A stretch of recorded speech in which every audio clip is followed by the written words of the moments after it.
The poem of the man God. The Passion. Chapter 611. The night of Holy Saturday. 31st of March, 1945. Mary of Alphaeus goes in cautiously and listens. Perhaps she thinks that the Blessed Virgin has fallen asleep. She approaches her and bends over her, and she sees her on her knees, with her face on the floor against the Veronica. She whispers, "Oh, poor wretch, she has stayed like that." She must think that she has fallen asleep like that, or she has fainted. But Mary, ending her prayer, says, "No, I was praying."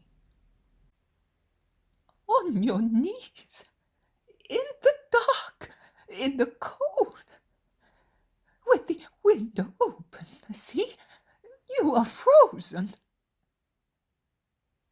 "But I feel so much better, Mary. While I was praying, and only the Eternal knows how exhausted I was after giving strength to so many wavering faiths and enlightening so many minds that not even his death had illuminated. I seemed to smell an angelical scent, a heavenly freshness, a caress of a wing, only for a moment, not longer. A drop of pacifying sweetness seemed to be instilled into the sea of myrrh that has been submerging me furiously for 3 days now. The closed vault of heaven seemed to open a little, and a beam of bright love seemed to descend upon the abandoned mother. And I seemed to hear an incorporeal whisper coming from an infinite distance say, "It is really all over." My prayer, so far desolate, has become more peaceful. It became tinged with the bright peace.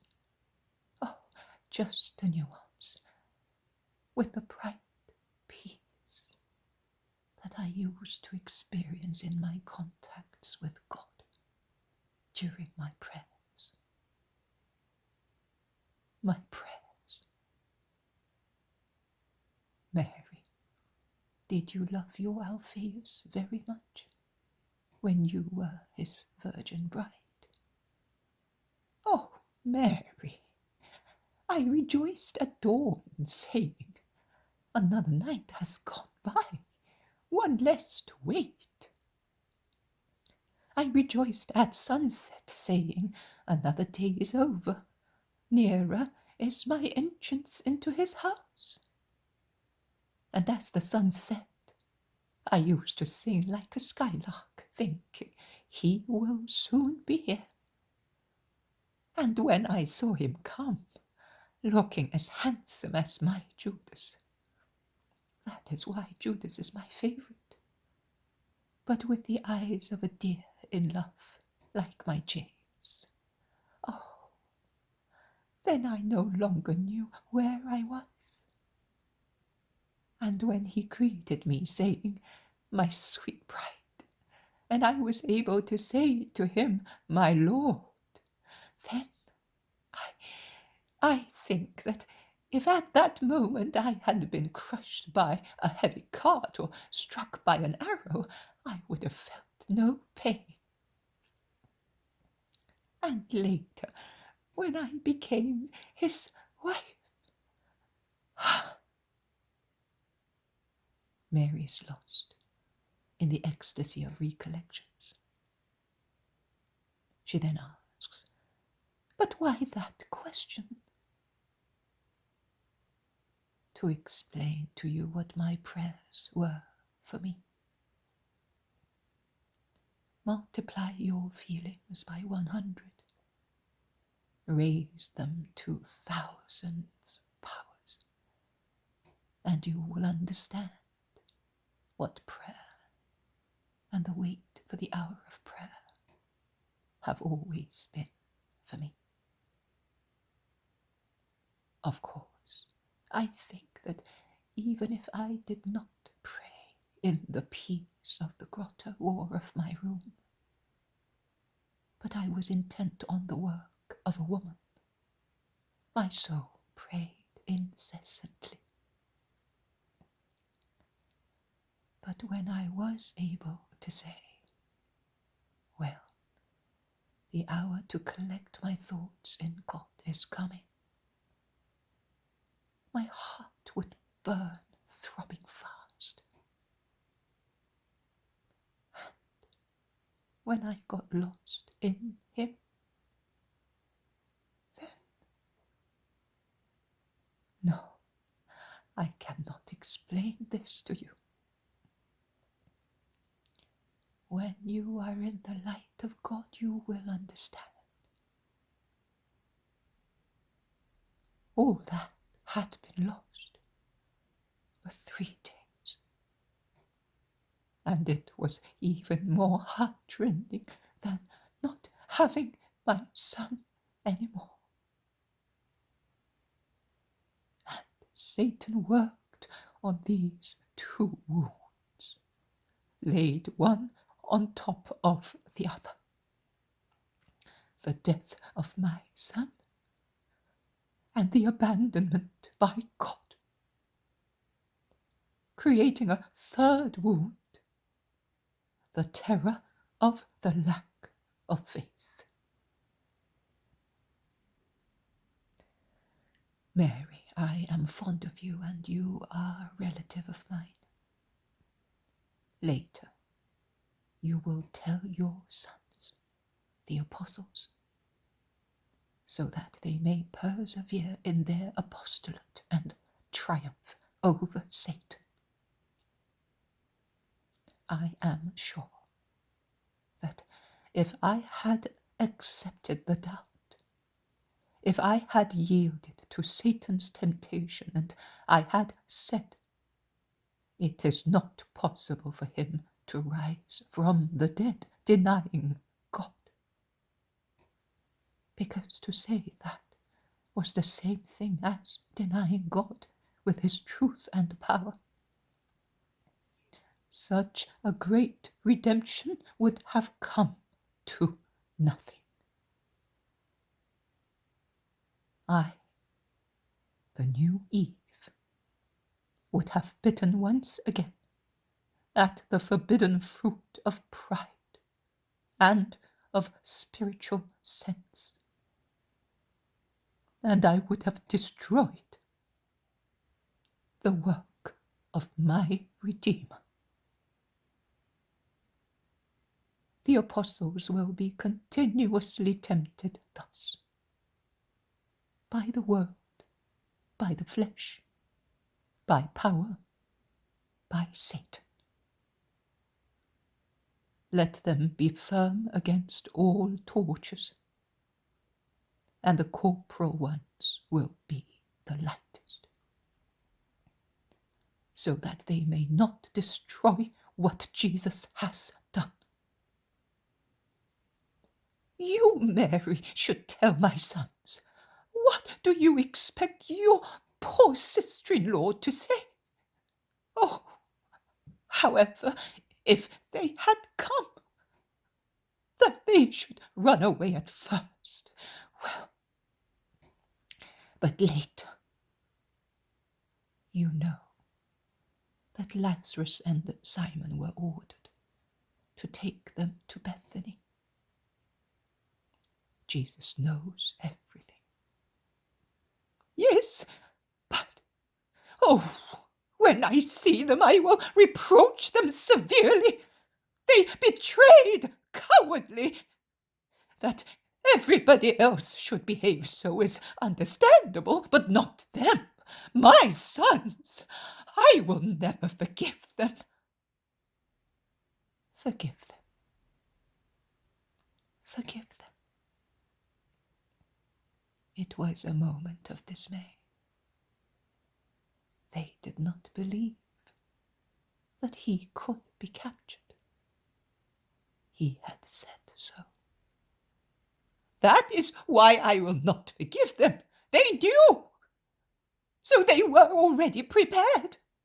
When one knows something and believes the person who tells it, nothing surprises anymore. Mary, also to all of you, he said, I will rise. And yet, if I could lay your breasts and heads open, on your hearts and on your brains, I would see written, it is not possible. But at least, yes, it is difficult to believe, but we remained on Calvary. Through the gratuitous grace of God. Otherwise we would have run away as well. Longinus, did you hear him? He said, horrible thing. And he is a warrior. We women, all alone with a boy, we resisted through God's direct help. So do not boast about it. It is no merit of ours. And why was it not given to them? Because they will be the priests of tomorrow. So they must know. They must know, having experienced it themselves, how easy it is for a follower of a creed to lapse into abjuration. Jesus does not want priests like those who are so little so that they have been his most obstinate enemies. You speak of Jesus as if he had already come back. See, you also admit that you do not believe. So how can you reproach your sons? Mary of Alphaeus does not know what to say in reply. She remains with her head lowered and mechanically moves some objects. She finds the little lamp and goes out with it and comes back in after lighting it, and she puts it in its usual place. Mary is sitting once again near the stretched out Veronica. The Veronica, in the yellow, flickering little flame of the oil lamp, acquires a particular liveliness, and the lips and eyes seem to move. Are you not taking anything? Asks Mary's sister-in-law, who is somewhat mortified. A little water. I am thirsty. Mary goes out and comes back with some milk. Do not insist. I cannot. Some water, yes. There is no more water in me. I think I have no more blood either. But there is a knock at the door. Mary of Alphaeus goes out. People can be heard talking in low voices in the hall. Then John looks into the room. John, have you come back? Still nothing. Yes, Simon Peter and Jesus' mantle, together, at Gethsemane. The mantle! John falls on his knees and says, Here it is, but it is all torn and covered with blood. The marks of the hands are Jesus's. Only he had them so long and thin. But it has been torn by teeth. It is very clear that this is the mouth of a man. I think it must have been Judas Iscariot, because near the spot where Simon Peter found the mantle, there was a piece of Judas's yellow tunic. He went back there later, before committing suicide. Look, Mother. Mary has done nothing but caress and kiss the heavy red mantle of her son, but pressed by John. She opens it and sees the marks of blood, dark against the red of the blood, and the tears of the teeth. She trembles and whispers, How much blood! She does not seem to see anything but that. Mother, the ground is red with it. Simon, who ran up there in the early morning hour, says that there was still fresh blood on the leaves of the grass. Jesus, I do not know. He did not seem to me to be wounded. Where did so much blood come from?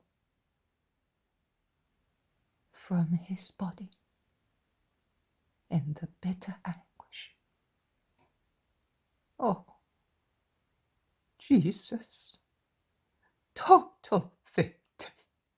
Oh, my Jesus.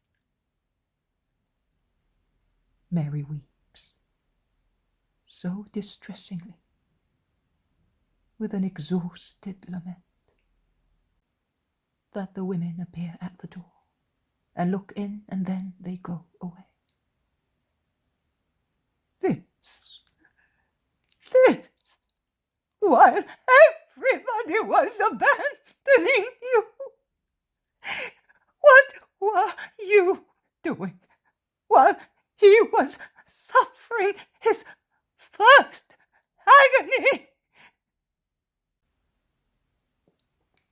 We were sleeping, Mother. John weeps. Was Simon there? Tell me. I had gone to look for the mantle. I had thought of asking Jonah and Mark, but they have run away. The house is closed and everything has been abandoned. So I went down to the walls to go along all the roads we had gone on Thursday. I was so tired that evening and so grieved that I could not remember where Jesus had taken off his mantle. It seemed to me that he had it, then that he did not have it. On the spot where he was arrested, there was nothing. Where we three were, nothing. I went along the path taken by the master, and I thought that also Simon Peter was dead, because I saw him there, all crouched against a rock. I shouted.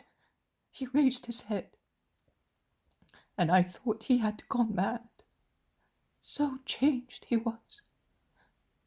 He uttered a cry and tried to run away, but he staggered, blinded by his weeping, and I got hold of him. He said to me, "Leave me, I am a demon." I denied him, as he said, and the cock crowed, and he looked at me. I ran away. I ran here and there through the country, and then I found myself here. And see, Jehovah made me find his blood here to accuse me. Blood everywhere, blood everywhere, on the rock, on the ground, on the grass. I had shed it, like you, like everybody. But I denied that blood. He seemed delirious. I tried to calm him and take him away, but he did not want. He said, "Here, here, to guard this blood and his mantle, and I want to wash it with my tears. When there is no more blood on the cloth, perhaps I will go back among the living, beating my breast and saying, I have denied the Lord. I told him that you wanted him, that you had sent me looking for him, but he would not believe me. Then I told him that you wanted also Judas to forgive him, and that you were suffering as you were no longer able to do so because of his suicide." Then he wept more calmly. He wanted to know everything, and he told me that there was still fresh blood on the grass, and that the mantle had been maltreated by Judas, of whose tunic he had found a piece. I let him talk and talk, and then I said, "Come to the mother." Oh, how much I had to insist to convince him. And when I thought that I had succeeded in convincing him, and I got up to come, he did not want to come any more. He came only when it was getting dark. But when he arrived beyond the gate, he hid once again in a deserted vegetable garden, saying, "I don't want people to see me. I bear written on my forehead the word, denier of God. Now that it is completely dark, I have succeeded in dragging him here. Where is he? Behind that door. Let him come in. Mother, John, do not reproach him. He is repentant. Do you still know me so little? Let him come in." John goes out. He comes back alone. He says, "He dare not. Try to call him yourself." And Mary calls him kindly. "Simon of Jonah, come." Nothing. "Simon Peter, come." Nothing. "Peter, of Jesus and Mary, come." A sharp burst of weeping, but he does not go in. Mary stands up. She leaves the mantle on the table and goes to the door. Peter is crouched outside, like a dog with no master. He cries so loud and all curled up that he cannot hear the noise of the door that opens squeaking or the shuffling of Mary's sandals. He realizes that she is there when she bends so low as to take his hand, pressed against his eyes, and she compels him to stand up. She goes back into the room, dragging him like a little boy. She closes the door and locks it, and bent with sorrow, as he is with shame, she goes back to her seat.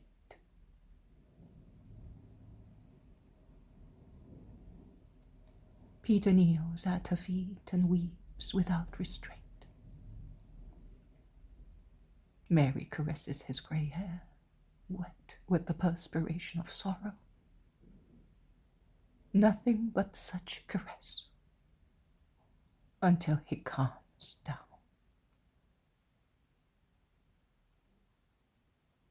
Then, when at last Peter says, "You cannot forgive me, so do not caress me, because I have denied him," Mary says, "Peter, you have denied him, that is true. You had the courage of denying him in public, the cowardly courage of doing that. The others, everybody except the shepherds, Manaen, Nicodemus and Joseph and John, has only been cowardly. They have all denied him, the men and women of Israel, except a few women.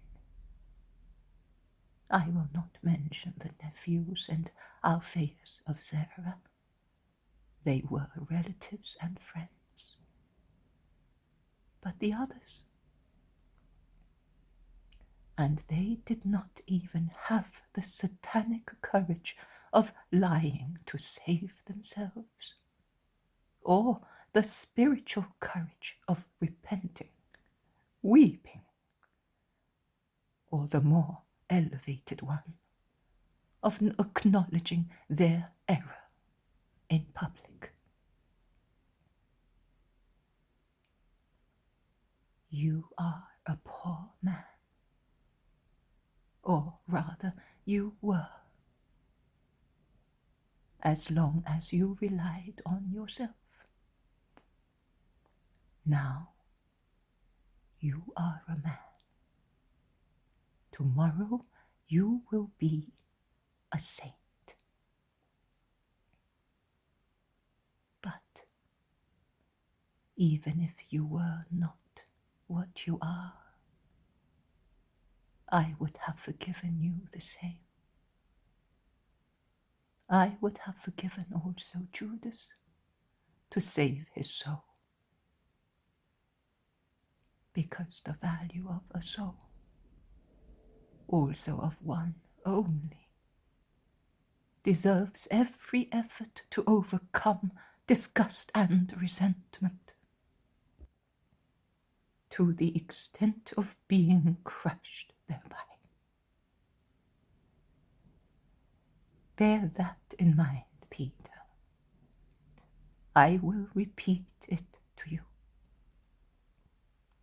The value of a soul is such that at the cost of dying, through the effort of suffering, to have it close to us, one must hold it so in one's arms,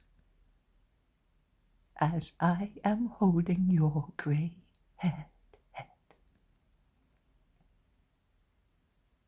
If one realizes that, by holding it so, it can be saved. So, like a mother who, after the father's punishment, presses the head of her guilty son to her heart, and more with the words of her distressed heart that beats with love and sorrow than with the father's blows, reforms, and achieves. Peter of my son, poor Peter, who have been, like everybody, in the hands of Satan in this hour of darkness, and you were not aware of it. And you think that you have done everything by yourself. Come, do come here, on the heart of the mother of my son's children. Here, Satan can no longer harm you. Here, storms abate. And while waiting for the sun, my Jesus, who will rise to say to you, peace to you, my Peter, the morning star rises, pure, beautiful, and making everything it kisses pure and beautiful, as happens on the clear waters of our sea in the fresh spring mornings. That is why I wished so much to have you. At the foot of the cross, I was tortured because of him and of you. And how come you did not perceive it? And I called your spirits so loud that I think they really came to me and closed in my heart, or rather laid on my heart, like the loaves of the offering. I held them under the bath of his blood and his tears. I was able to do so because in John he made me the mother of all his progeny. How much I longed for you.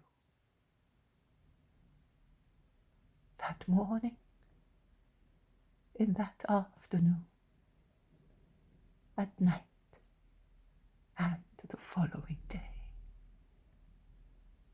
Why, poor Peter, wounded and trampled on by the demon, did you keep a mother waiting so long?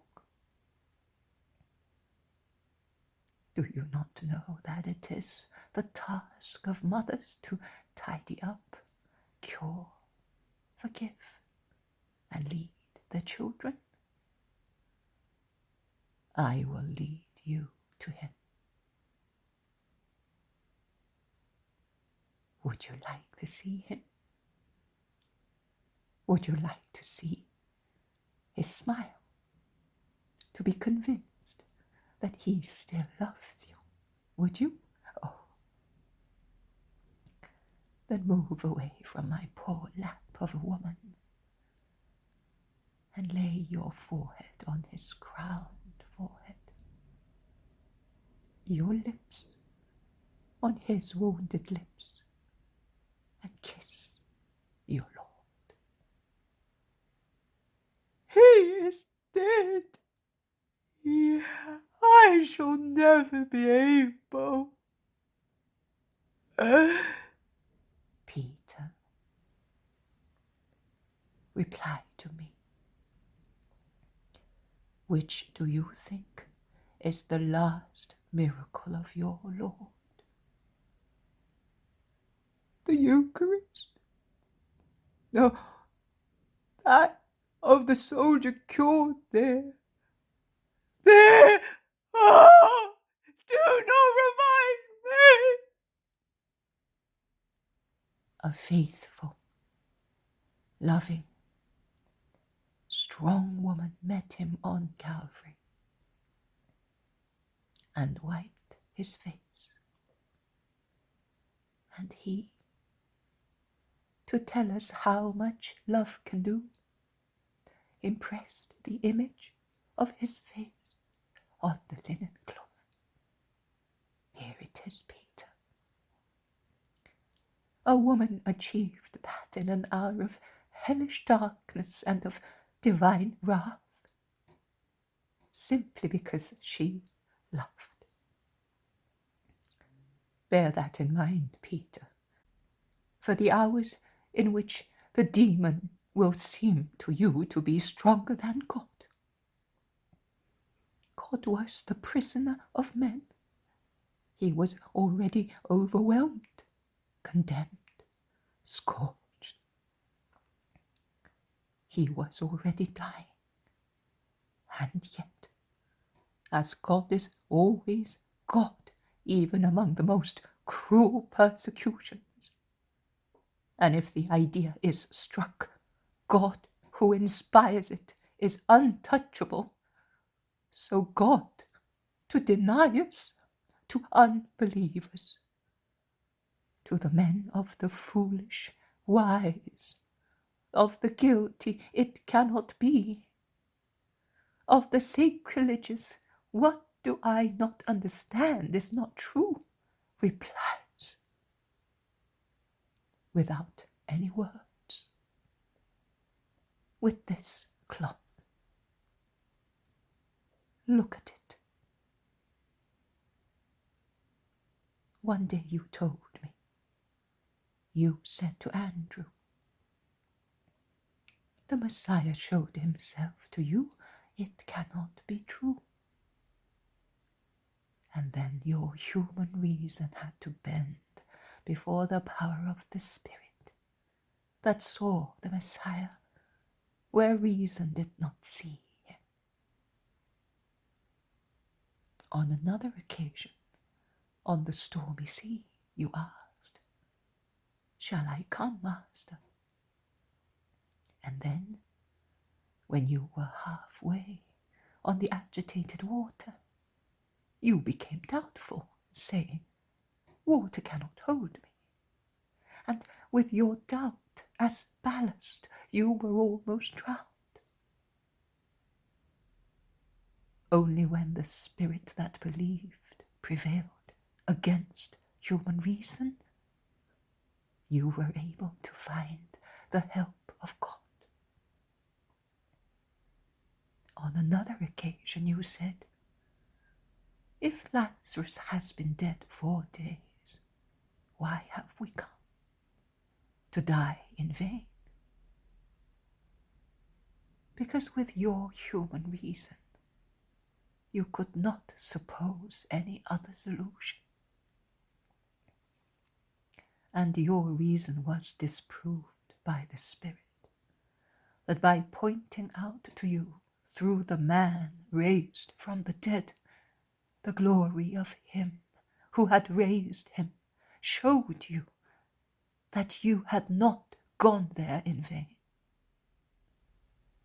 Another time, many other times, upon hearing your Lord speak of death, and a cruel death, you said, that will never happen to you. And you can see how your reason has been given the lie. I now wait to hear the word of your Spirit in this last case. Forgive me. No. Another word. I'll believe. Another one. I don't know. I love. Peter. Love. You will be forgiven. You will believe. You will be strong. you will be the priest, not the Pharisee, who oppresses and has nothing but formalism and lack of active faith. Look at him. Dare to look at him. Everybody has looked at him and venerated him, even Longinus. And would you not be able? And yet, you were able to deny him. If you do not recognize him now, through the fire of my motherly, loving sorrow that joins you and reconciles you, you will never be able again. He rises from the dead. How will you be able to look at him in his new splendor if you do not know his face? In the passage from the Master you know to the triumpher whom you do not know. Because sorrow, all the sorrow of ages and of the world, has worked on him with chisel and mallet in the hours from Thursday evening to the 9th hour on Friday. And they have changed his face. Previously, he was only the master and friend. Now, he is the judge and king. He has ascended on his throne to judge, and he has put on his crown. He will remain so. The only difference is that after his glorious resurrection, he will no longer be the man, judge and king, but the God, judge and king. Look at him. Look at him while humanity and sorrow fail him, in order to be able to look at him when he triumphs in his divinity.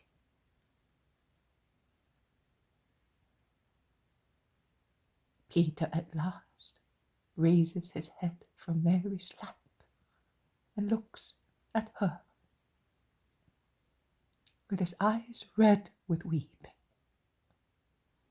in the face of an old child who is desolate and surprised at the evil he has done and at all the good he finds.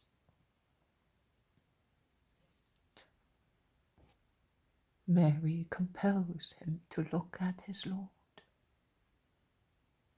Then, while Peter, as if he were before a living face, says, moaning, "Forgive me! Forgive me! I do not know how it happened. What happened? I was not myself. It was something that made me not myself.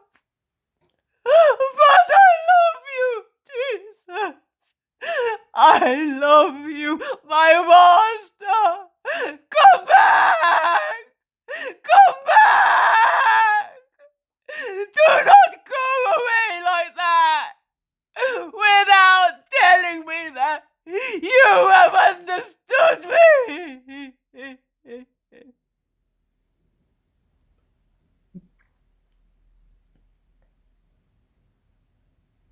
Mary repeats the gesture already made in the sepulchral room. Standing, her arms outstretched, she looks like the priestess at the moment of the offerings. And as there she offered the Immaculate Host, here she offers the repentant sinner. She is indeed the mother of saints and sinners. Then she makes Peter stand up and continues to console him. And she says to him, I am now happier. I know that you are here. Go now where the women and John are. You all need rest and food. Go and be good. As if he were a boy. And while in the house, which is calmer the second night after his death, and is inclined to go back to the human customs of sleep and food, and has the tired, resigned appearance of dwellings where the survivors recover slowly from the blow of death. Mary alone wants to stay up, motionless in her place, awaiting in prayer. Always, always, always, for the living and for the dead, for the just and the guilty, for the return, the return, the return of her Son.